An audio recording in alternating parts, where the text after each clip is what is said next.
Hey, assalamu alaikum warahmatullahi wabarakatuh. Kusoo dhawaada channelkan. Waxaynu kaga hadli doonaa maanta animaha ama waxa uu taqaano Soomaalidu kartoonka. Wait. Kartoonka Soomaalidu waxa uu taqaanaa inay daawadaan ciyaalku, caruurtu inay daawato. Laakiin waa khalad.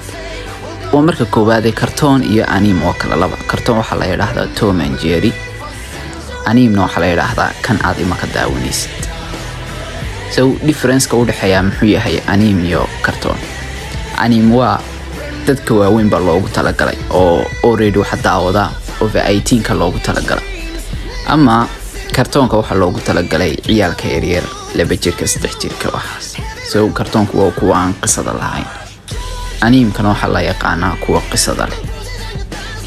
So Soomaali marka ku tiraahdo anime badaawanay ma kala garanay madulatin jira daawanaysa hawan daawanay waxa ka galay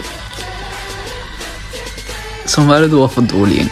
So maanta waxaan doonaynaa la wadaago macaanka iyo maxaan ku raahdaa iyo istimtaaca uu leeyahay kartoonku. Runtii aniguba kamid baan ahaa dadka ku yiraahdo dadka madulatin jira kartoon daawanaysa. Yes, waan kamid ahaa. Laakiin markii aan daawaday kadib waxaan arkay in uu ka duwan yihiin yani aflaamta caadiga. Waliba aan ku leeyahay aflaamta caadiga kartoonka ayaa ka qisa macaan qiso ahaan marka la eegayo. Haddii aad iska indhatirtid in waxan ay kartoon yihiin oo aad just focus garaysid qisada waxaad arki doontaa runtii adigoo qoslaya oo filimkii caadiga ahaa sidii aad ugu raaxaysan jirtay in ka badan ku raaxaysanaya kartoonka. waana isla yaabi doontaa waana tay igu dhacday aniga. Haddaba waxaan rabaa inaan idin wadaago filimkii bedelay aniga aragtidan ka qabo animeka. Filimkii aniga aragtideeda bedelay ee igu soo biiriyay dadkan daawada animeka ayaan idin la share garayn doonaa. Idinkoo kalena waxaan rajaynayaa inaad idinkuna ila soo eegtaan deedna markaad soo eegtaan deedna aad qiimaysaan. So movie-ga magaciisa waxa la yiraahdaa Death Note.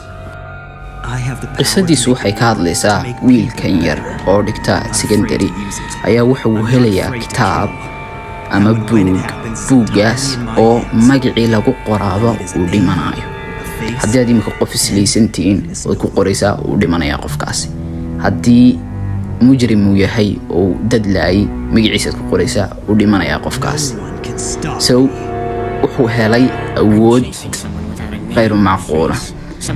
deedna wuxuu isku dayi doonaa in uu ka nadiifiyo Japan oo ku nool yahay Tokyo uu ka nadiifiyo waxa waxa dambiilayaal iyo mujrimiin ee dambi kala.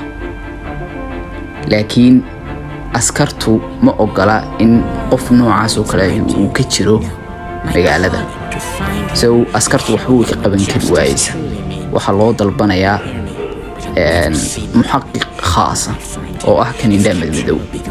So محقق أو له اسمه ذكاء غير معقولة أو مسكح بدن أيا وحكد حد عدون اللي بدو ذا الغولن آدو حوجن.